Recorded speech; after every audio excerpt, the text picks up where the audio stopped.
Y'all, welcome back to Tater's Garden.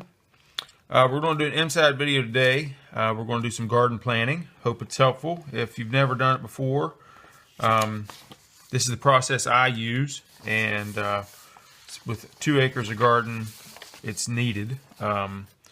If you're the type of person that just waits until things get warmed up and then goes to the garden center and buys a bunch of plants and a few seeds and sets all that stuff out, and you like that, then keep on doing exactly that.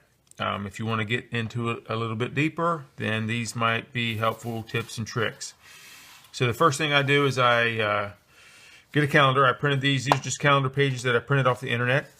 I go through the year and any events that I am attending that are going to take me off of the homestead. I mark all that stuff down. So I know I'm going to a conference on May the 6th. I know that I'm going to a workshop on May the 11th. And same way for these other months. So that's the first thing I do. The next thing I do is I get out my handy dandy Clyde's garden calendar. And you can find these, they're available from Clyde himself. I'll try and link Clyde's website in the description. You might find them in the back of a seed catalog in the supply section. I got mine at a workshop. And anyway, really handy gizmo. It comes with some instructions that show you how to use it. On the back of the instructions are some frost dates for places all around the country. I thought Clyde's frost dates were fairly accurate for where I live, and generally speaking, for some general advice, I thought that his planning calendar was exceptional. But the way that you use it basically is you set this red line up on your frost date. So for me, that's about April 15th. There's a whole bunch of information here for each thing. It tells you how many seeds or sets you need per 10 feet a row, how deep to plant them, how much space they need between the rows, and what to thin them to later on.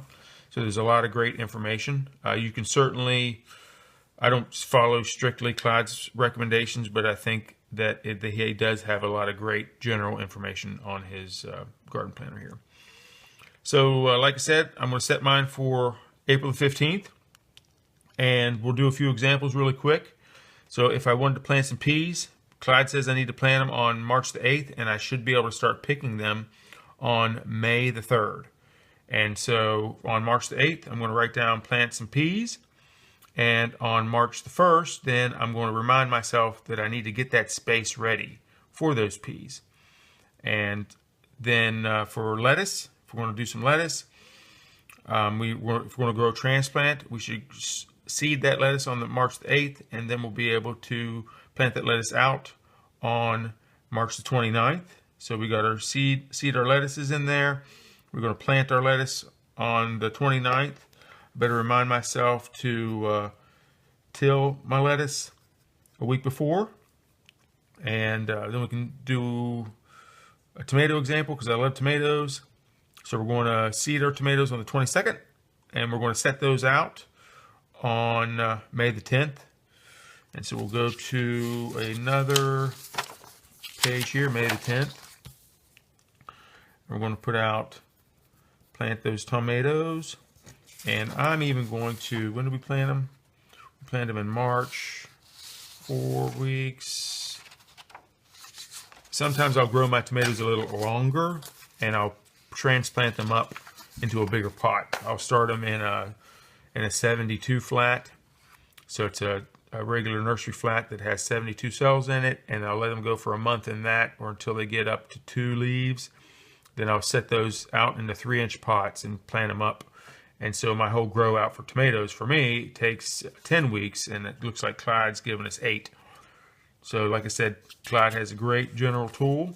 If you look here, he's waiting for the soil to warm up for some things, and he's got these more cool season things. He's planting them early. Anyway, great tool. So he's got a spring side and a fall side. In the fall, we set the red line on the last average frost, and he will tell you the last time you can plant things and how late you'll be able to harvest those things. So all in all, great Great little gadget. Highly recommended. I think it cost about $5. And that's either from Clyde or from the seed catalogs from what I saw seeing them around. So highly recommended. So I hope this helps, and hope that you're all having a great one, and we'll talk to you again real soon.